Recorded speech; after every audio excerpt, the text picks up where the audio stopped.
was broadcasting at 5:35 a.m. by Radio Free Kossuth, Budapest on November 4th, 1956. The speaker is Prime Minister Imre Nagy. In this critical hour, we make a historical declaration. Trampling on the Warsaw Pact, the Russian hordes have launched a perfidious attack against Budapest and several other cities in the country. The battle is on in Pécs, Székesfehérvár, Dunaújváros, and Veszprém. Hungarian soldiers are fighting as one man against the invaders.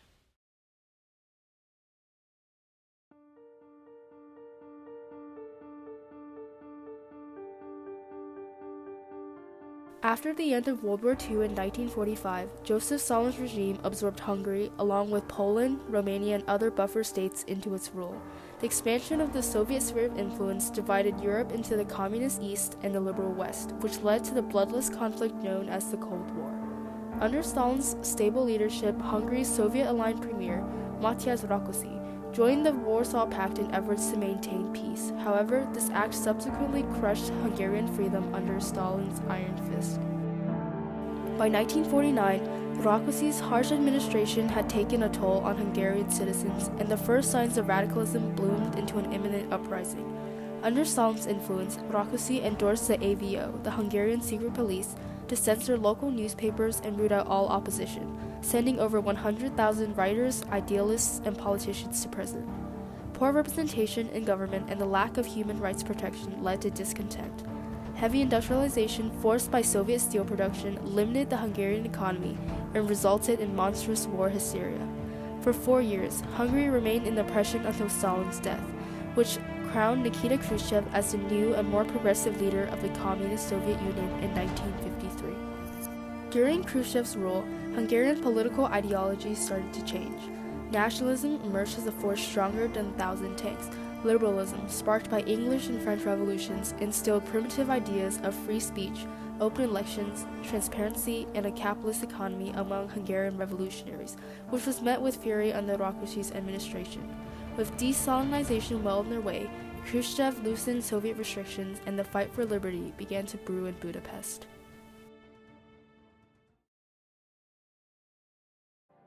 October 23, 1956. Students and workers took to the streets in a massive march, demanding radical change. While propaganda leaflets circulated like currency, the Petrofi Circle, a secret organization in defense of intellectual liberty, published 16 grievances pushing for less censorship, fair wages, and disbanding of the secret police, which prompted Rákosi to plead with the Kremlin for help. Within hours, over 1,000 Soviet troops crossed the Hungarian border, and the once peaceful protest was now a disarray of artillery rounds and shouts of wounded protesters. The Hungarian Revolution had begun. By October 24th, with Rákosi out of office and Imre Nagy appointed as the new premier, Hungary's crippling government was beginning to falter. A group of student protesters stormed a parliament building, demanding the establishment of their 16 points. Men threw homemade Molotov cocktails and nitroglycerin bombs at tanks, while women reloaded rifles amidst a group of university students. As fire scorched the streets, slogans tainted the once pristine buildings, calling out Ruski Kaza, or Russians go home.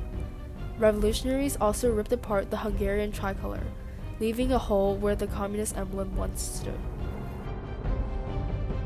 That day, over 6,000 people gathered to demonstrate Hungarian cultural unity. They demanded Nagy's appearance to address the situation, but Nagy's response was meager. Instead of enacting new legislation, he called for a ceasefire. In retaliation, 14,000 Soviet troops, backed by the AVO, entered the heart of Budapest and slaughtered 200 protesters and wounded 75 others. During the first few days of the revolution, nationalism flourished as all Hungarians alike rose up in Budapest, and on October 28, 1956, the fire extinguished. Fighting ceased, and for 4 days, Hungary was triumphant. Soviet troops withdrew in defeat, creating the first rip in the Iron Curtain. Not only did the uprising liberate the Hungarian government, it also incited a series of social, political, and economic changes that shook the foundations of communist Europe and paved the way for a liberal victory. The fall of communism resurrected a wave of Hungarian patriotism. A new national flag boasting the emblem of Kossuth reigned as town squares resonated with the choir of a revitalized national anthem. Modern youth culture also thrived as student-led democratic unions aspired within universities. The ascent of the national media also facilitated freedom of speech. Newspaper coverage of Hungary's success circulated by the millions. People hungered for the printed word as though they had crossed the desert. Radio transmissions also changed the face of European communication. The radio-free broadcasts created by the United States provided over 35 million listeners with raw and unbiased media, which contributed significantly to the demise of the communist regimes. Workers also banded in defiance. The new revolutionary workers and student councils demanded reform by issuing leaflets encouraging nationwide strikes to urge democratization. In some towns, they even broadcasted their own messages to prevent people from sympathizing with the Soviets. Their efforts garnered further rebellion within Hungarian industrial towns not previously affiliated with the revolution.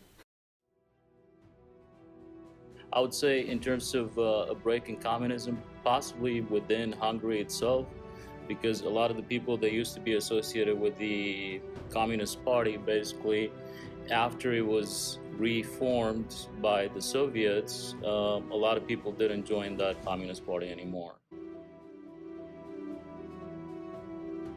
Outside Hungary, revolutionary movements inspired by that of 1956 fragmented Soviet balance of power. In the Czech Republic, the Prague Spring dismantled a rigid bureaucracy and gave power to socialism with a human face.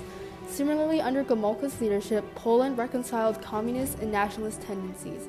Even decades later, in 1989, the Romanian uprising ended the corrupt dictatorship of Nicolae Ceausescu. The Hungarian Revolution had successfully dug a liberal stronghold within the Soviet Union. Communism seemed to fade. However, liberty didn't last long. On November 4th, the Soviets returned with 150,000 troops and crushed the rebellion. Over 2,600 Hungarians, mostly young workers and students, were killed. 200,000 more fled to Austria, while others became prisoners of war. Emir Nagy was executed for treason, and a puppet government emerged under Soviet-appointed minister János Kadar.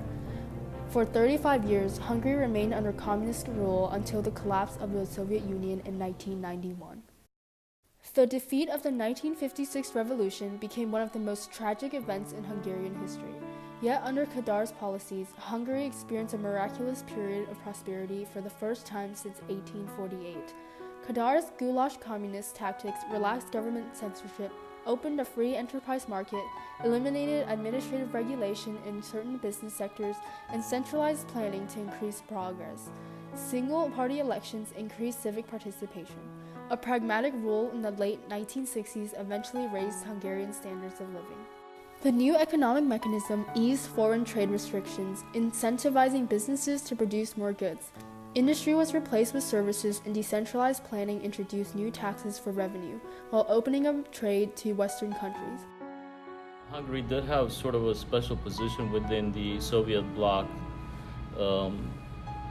unlike other countries, in the sense that they were more Western prone even after the revolution. For example, the Hungarians had like a very powerful nascent electronics industry, which like a lot of countries in in Eastern Europe did not.